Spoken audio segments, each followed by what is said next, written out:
PT KB Pharma mempersembahkan sandiwara radio Saur Sepuh dalam kisah Titisan Darah Biru. Disajikan oleh Introstop, obat sakit perut terlengkap khasiat rangkap, dan Proma, obat mah hijau. Titisan Darah Biru diproduksi oleh Haravana Record. Naskah karya Niki Kosasi, hiasan musik dan sutradara Indra Mahendra.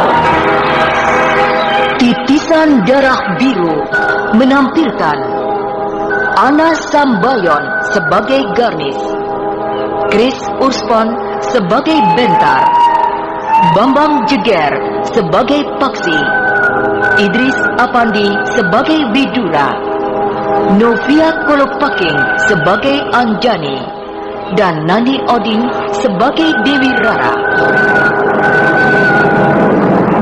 Inilah Titisan Darah Biru. Pada babak terdahulu diceritakan ketika Garnis, Anjani, dan Dewi Rara yang berada dalam cengkeraman komplotan rampok Gunung Hanjuang dalam keadaan genting di mana mereka hendak dipermalukan. Datang Bentar, Paksi, dan Widura membebaskan mereka. Komplotan Gunung Hanjuang yang ganas dan ditakuti itu berhasil ditumpas oleh mereka. Dewi Rara Muyati. Raden Paksi, terima kasih.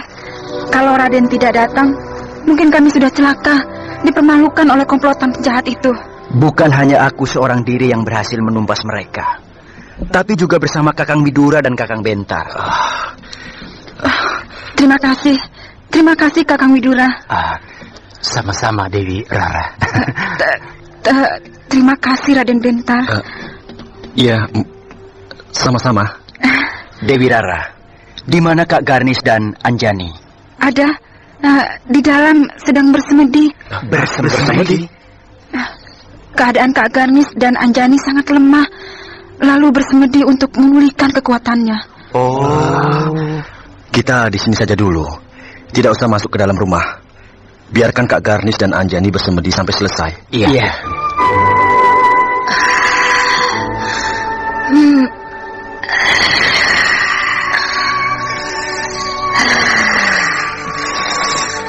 Nah, aku sudah merasa segar. Saya juga Kak Garnis. Setelah bersemedi, kekuatan tubuh saya pulih seperti sedia kala. Ya, dan mari kita keluar. Iya. Suara hiruk-pikuk pertempuran sudah hilang. Apakah sudah berakhir? Mungkin, Kak. Lalu Dewi Rara kemana? Juga Bentar, Paksi, dan Widura, mereka pada kemana? Mungkin di luar, sedang istirahat. Iya. Mereka sudah selesai bersemedi dan nampak. Paksi, terima kasih. Kakang Widura, terima kasih. Dan Raden Bentar, terima kasih. Sama-sama Anjani.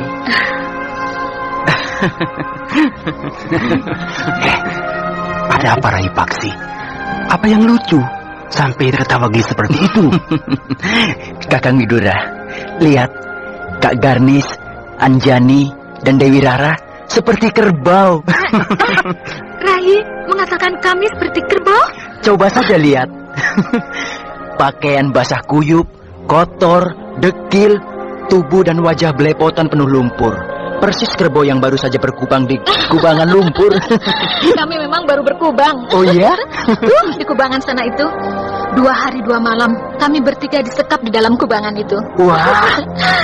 Ya, itulah makanya kami tidak bisa membantu kalian waktu bertempur dengan komplotan penjahat itu. Sebab kami letih sekali. Wah, Kak Garnis berpuasa 2 hari saja lemas. Ya, soalnya tidak diniati terlebih dahulu, Rai Paksi. Lain kalau benar-benar mau berpuasa.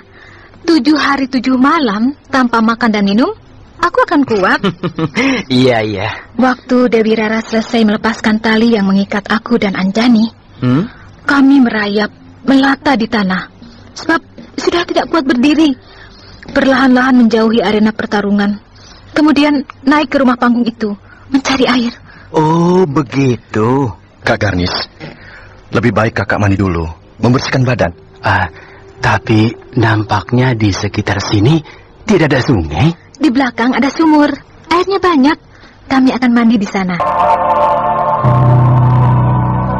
Nah, Kak Garnis, Anjani, dan Dewi Rara sudah mandi dan berganti pakaian. Nampak segar dan sehat.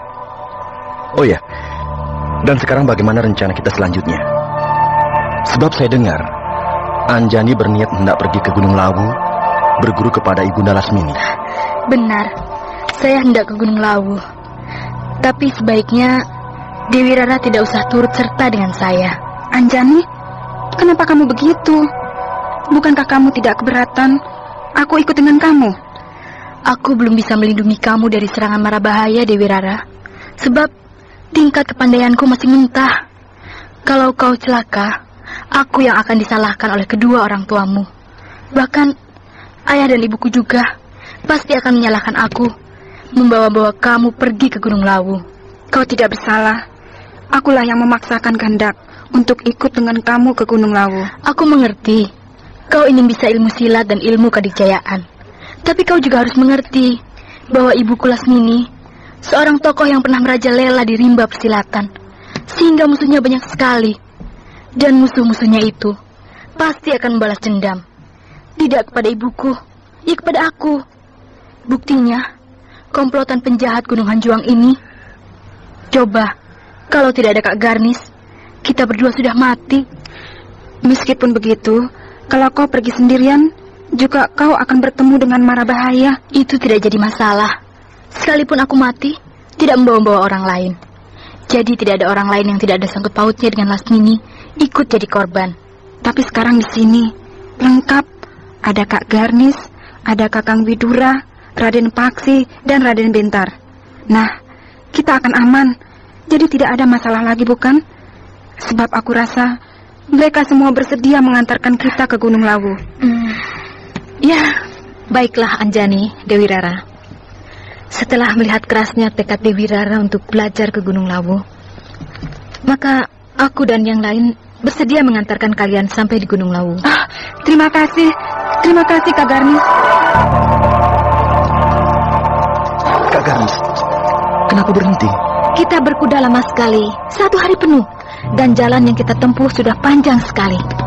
Jadi ada baiknya kita istirahat dulu, memberi kesempatan kepada kuda-kuda kita untuk mengisi perut. Ya, baiklah. Dan saya lihat di sekitar sini tempatnya cukup baik. Ada sebuah telaga kecil, airnya bersih, dan ada tegalan rumput, baik untuk makanan kuda. Ayo, semua turun dari kuda. Istirahat. Ya. Garnis, kau ini bagaimana? Disuruh mencari Dewi Rara untuk dibawa pulang kembali ke Madangkara, malah kau antarkan dia ke Gunung Lawu. Sabar, Widura. Aku sedang mencari kesempatan untuk bercakap-cakap berdua dengan Dewi Rara. Untuk menyampaikan pesan ibunya yang menyuruhnya pulang kembali ke Madangkara. Ya, dan itu perlu disampaikan dengan halus. Jangan kasar. Sebab saat ini Dewi Rara sedang bergairah sekali belajar ilmu kepandaian. Aku tidak mengira Dewi Rara Amiyati, kembang keraton Madangkara yang cantik jelita, lemah lembut, halus, dan agak pendiam, bisa punya kemauan yang keras. Ya, aku sendiri agak terkejut bahwa di balik kelembutannya menyimpan suatu watak yang keras. Iya. Maka itulah, secara perlahan-lahan aku akan memberikan pengertian kepadanya. Iya, benar. Tuh, mereka, Paksi, Bentar, Anjani, dan Dewi Rara sedang duduk-duduk di tepi telaga. Kau bisa membantu aku memisahkan Dewi Rara? Supaya aku dan dia bisa berduaan saja. Bisa.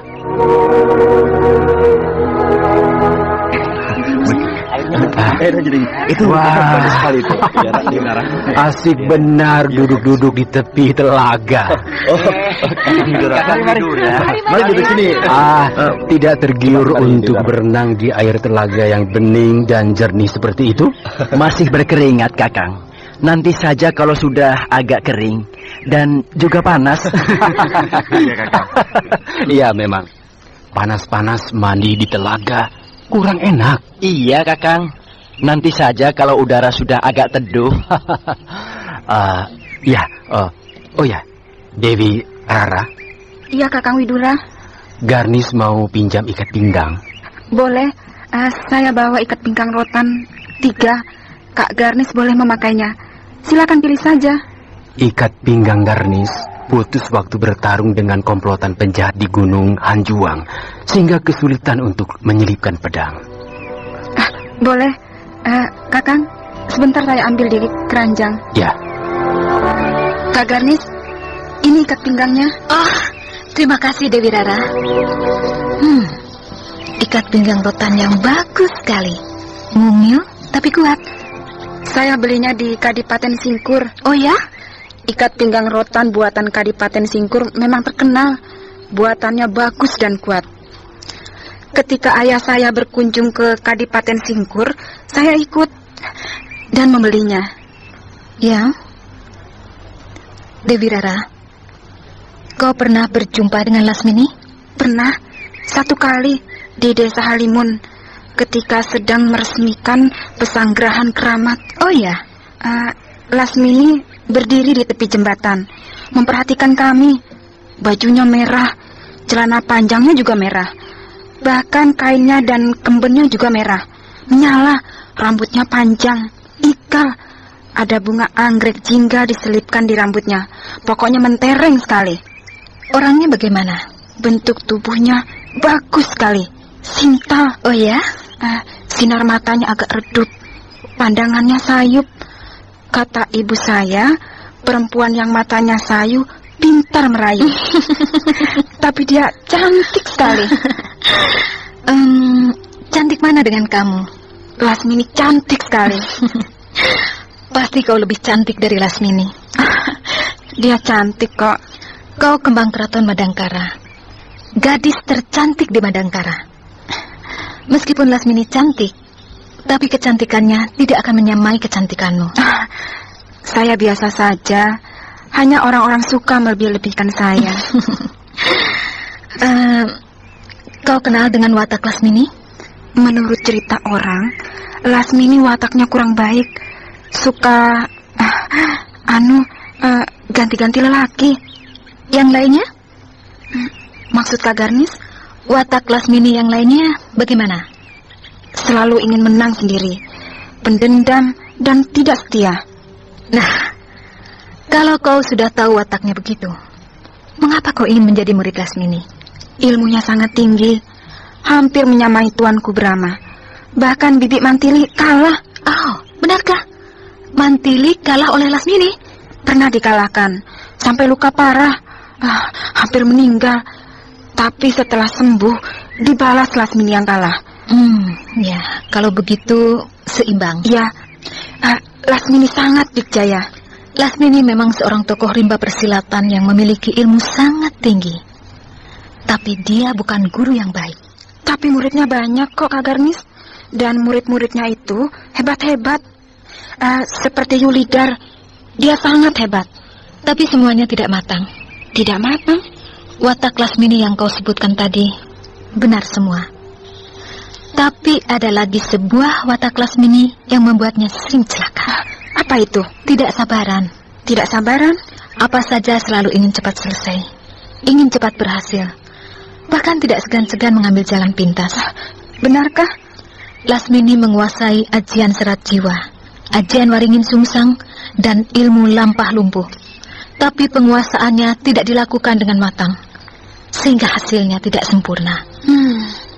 Untuk bisa menguasai ajian serat jiwa, diperlukan waktu bertahun-tahun. Begitu pula ajian waringin sungsang dan ilmu lampah lumpuh. Tapi Lasmini menguasainya hanya dalam waktu 1 tahun. 3-tiganya sekaligus. Nah, bisa dibayangkan bagaimana bisa sempurna kalau caranya mengambil jalan pintas seperti itu. Iya. Begitu pula caranya dia mengajar kepada murid-muridnya. Tidak sabaran. Ia ingin supaya murid-muridnya cepat bisa. Alhasil semua murid-muridnya juga seperti dia, mengambil jalan pintas. Memang, sepintas lalu nampaknya sangat dahsyat. Tapi di balik kedahsyatannya itu, nampak dangkal dan mentah. sangat berbahaya bila berhadapan dengan lawan yang sangat matang dalam penguasaan ilmu kadikjayaan. Ya, seperti contohnya ketika Lasmini bertarung dengan Kampala. Ya, saya juga mendengarnya.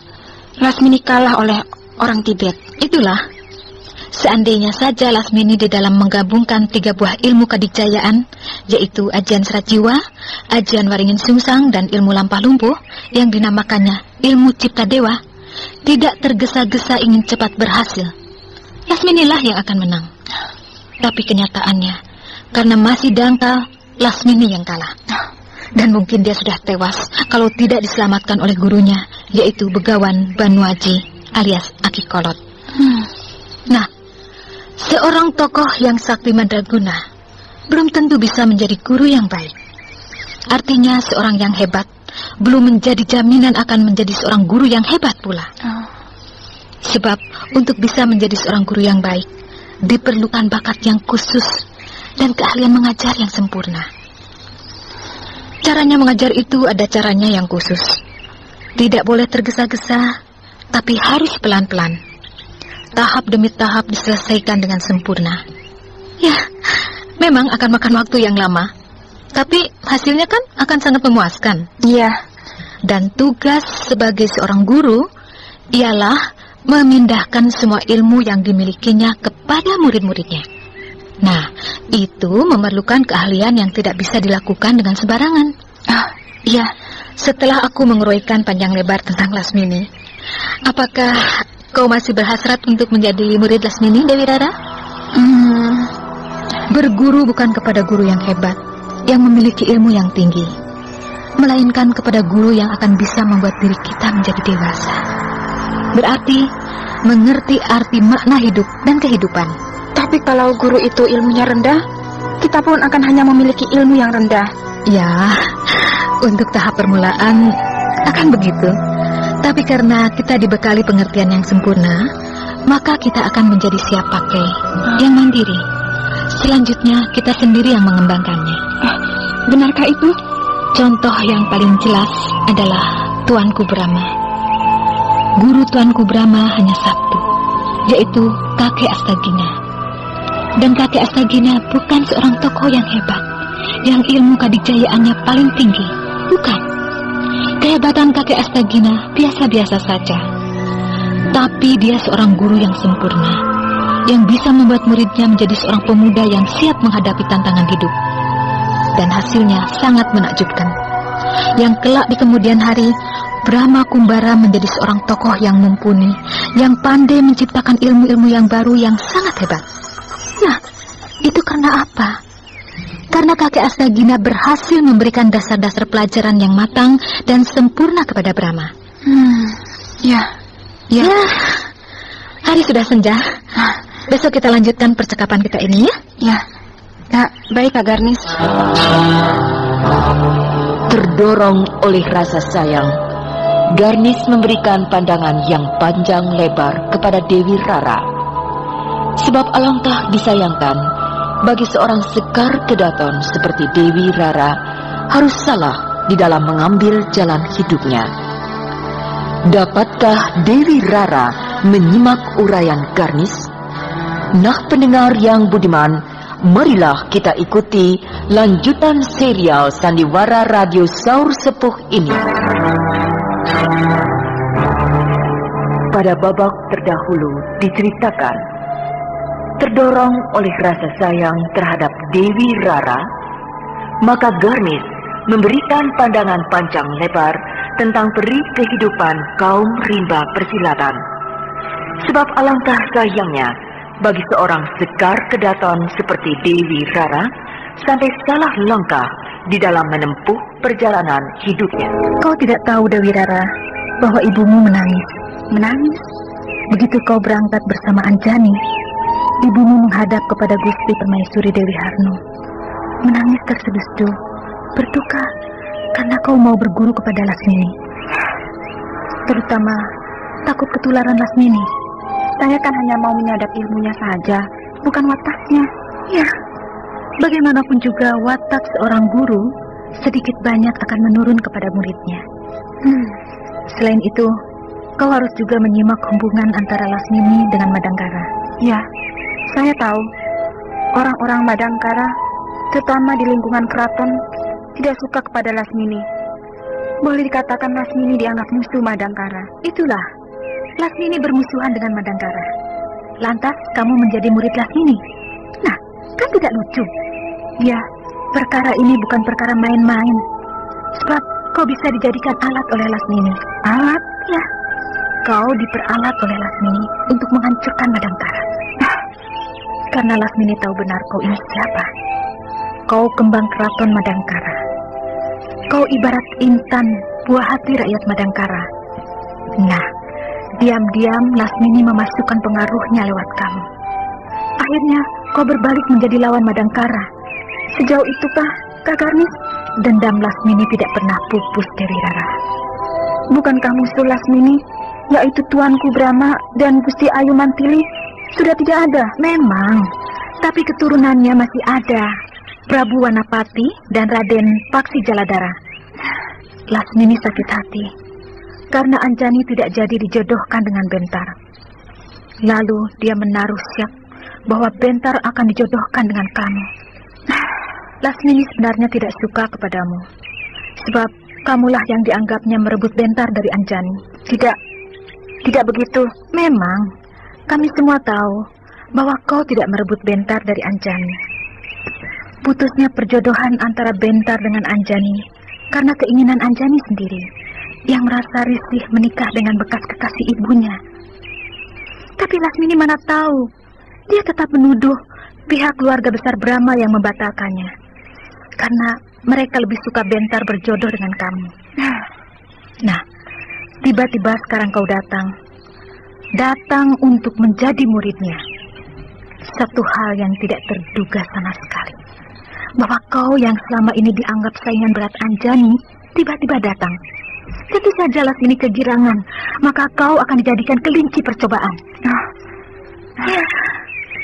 Menurutku, untuk tahap permulaan, lebih baik kau berguru di Padepokan Gunung Wangsit. Gunung Wangsit? Ya. Di sana ada sebuah perguruan. Gurunya Paman Soma, bekas murid Mantili. Tingkat ilmunya cukup tinggi. Kau akan aman berada di Gunung Wangsit. Ya, baiklah. Baiklah Kak Garnis. Saya mematuhi anjuran Kak Garnis. Terima kasih Dewi Rara. Tapi nanti, kalau saya tidak merasa puas di Padepokan Gunung Wangsit, saya jangan dilarang. Bila saya akan mengembara mencari guru yang bisa mengembangkan apa yang telah saya dapatkan di Gunung Wangsit. Itu tidak menjadi masalah, Dewi Rara. Karena memang biasanya demikian.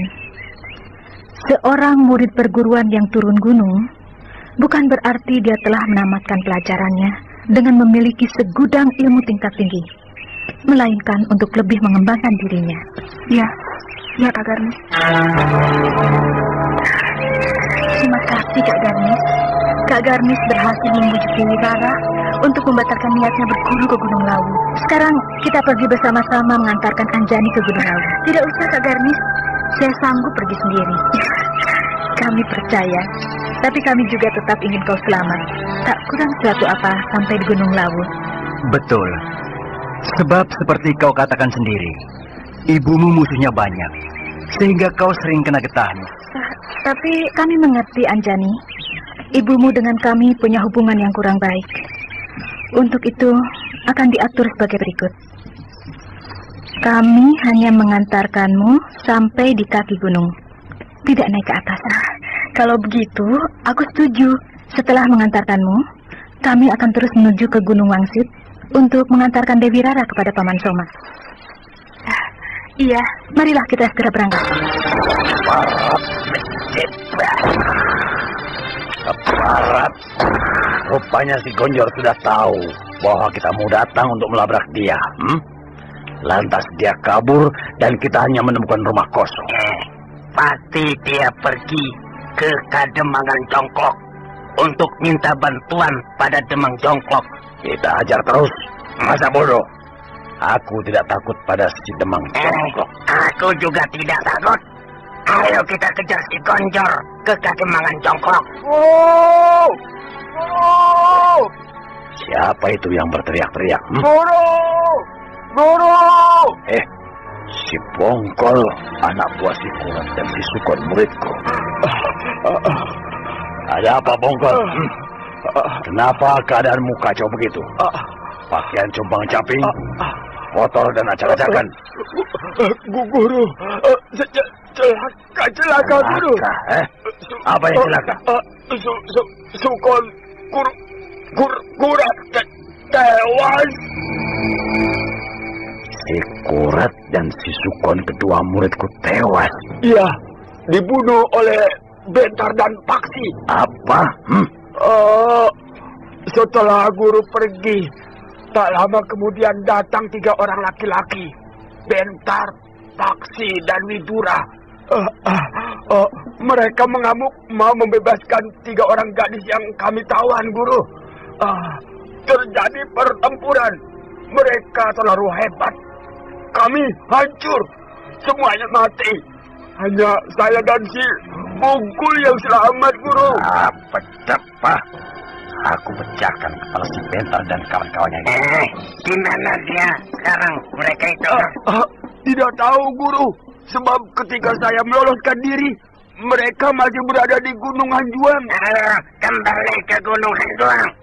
Pasti mereka belum jauh dari wilayah sekitar gunung itu. Keparat. 2 orang muridku binasa. Mereka harus membayar hutang nyawa. Berangkat!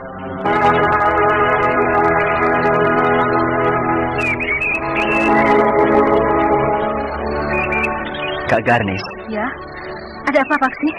Perjalanan kita ke Gunung Lawu ini kurang enak ya. Memangnya kenapa? Suasananya kaku. Kaku bagaimana? Kakang Bentar tidak pernah mau bicara. Kalaupun bicara, sepatah 2 patah kata saja. Selebihnya banyak diam. Ya, mungkin sedang malas bicara. Saya kira bukan malas. Lalu? Sebabnya, 2 orang gadis yang pernah punya kisah istimewa dengan Kakang Bentar. Dua-duanya ada di sini. Anjani dengan Dewi Rara. Ya, walau bagaimana di antara mereka bertiga, masih ada sisa-sisa perasaan tertentu di dalam dirinya masing-masing.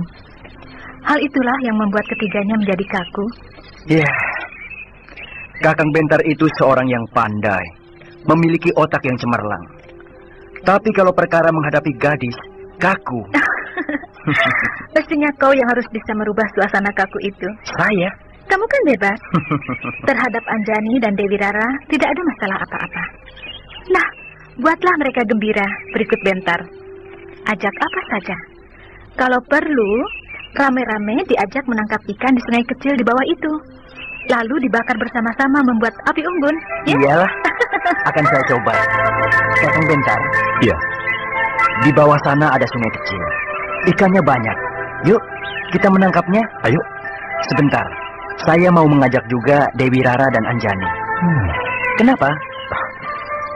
Menangkap ikan kita berdua sudah cukup, bukan?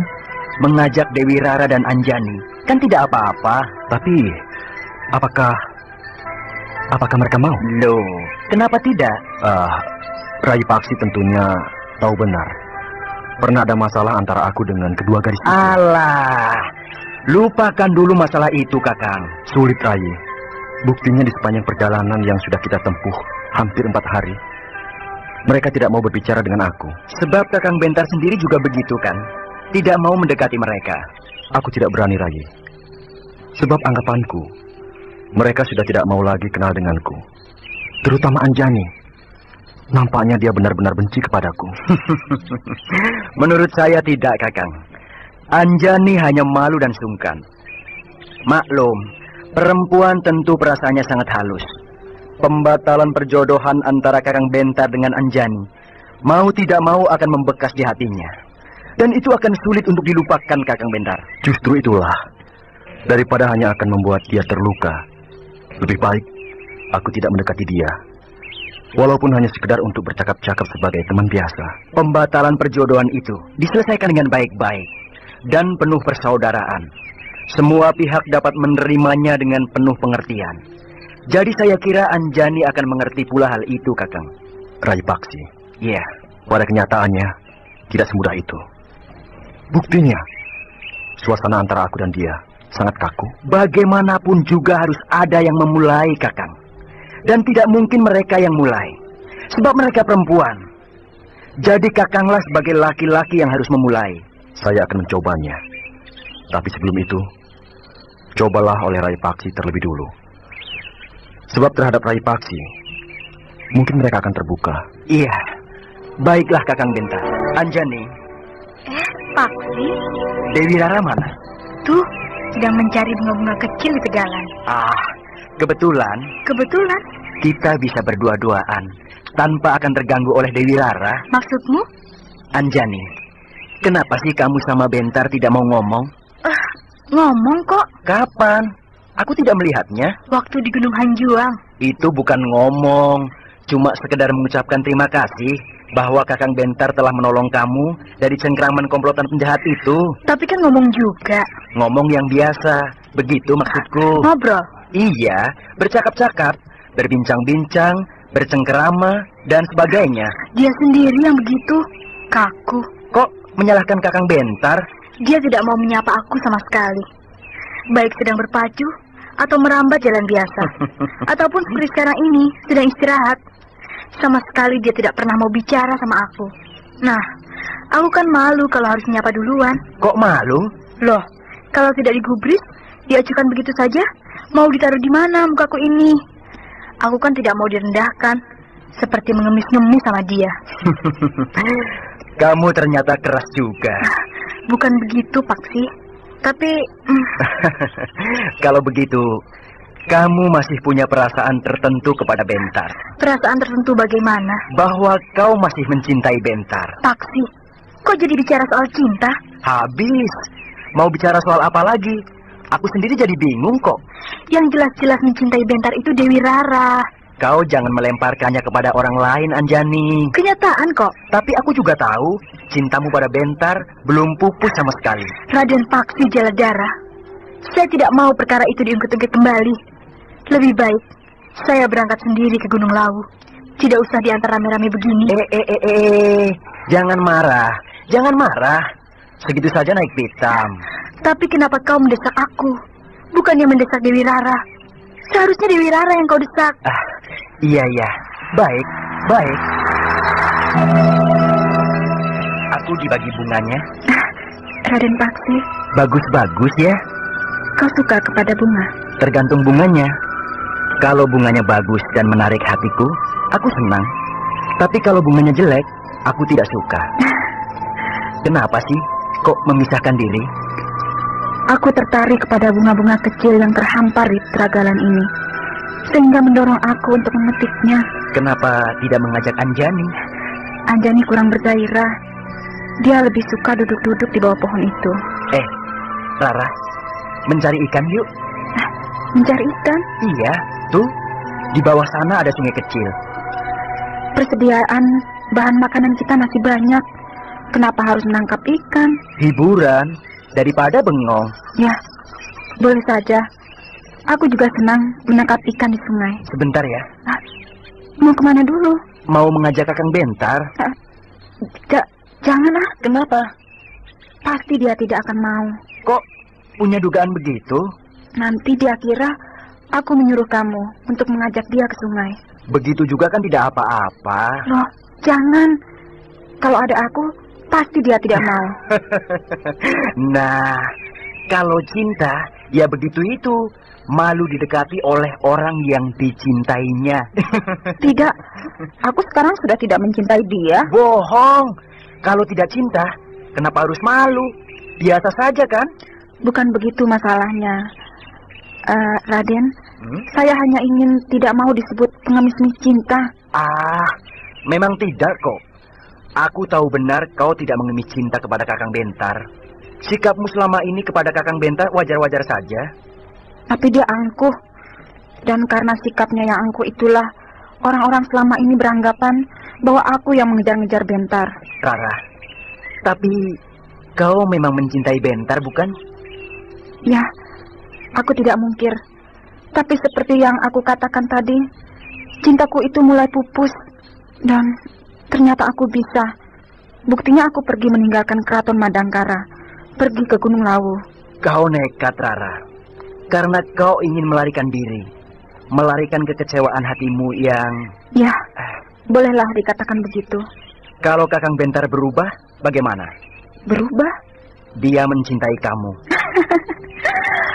Ayahku dan ibuku berkata bahwa Bentar termasuk jenis laki-laki yang mengabdi kepada cintanya. Dia bisa menjadi budak cinta. Jadi walau bagaimana, Bentar tidak akan bisa melupakan Lasmini. Cinta pertama Bentar ialah jatuh kepada Lasmini.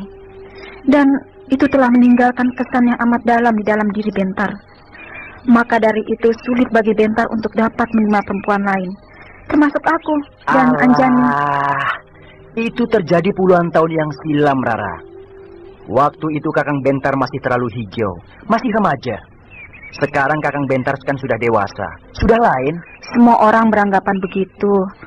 Cinta Bentar pada Lasmini cinta kera. Tapi sebenarnya tidak demikian. Yang sebenarnya adalah cinta pertama yang tulus dan kudus. Paksi jadi bingung, sebab dia sendiri belum matang dan dewasa untuk mengerti makna cinta. Tujuannya hanyalah agar suasana di antara Bentar, Dewi Rara, dan Anjani tidak kaku. Tetapi kenyataan yang ditemui menjadi lain. Dalam pada itu, Gandar Parut dan Burakol setelah menerima kabar kematian kedua muridnya, dengan kemarahan yang meluap-luap, pergi ke Gunung Hancuang untuk membuat perhitungan kepada Bentar dan kawan-kawannya. Apakah mereka akan terus mengejar Bentar yang sedang dalam perjalanan menuju ke Gunung Lawu?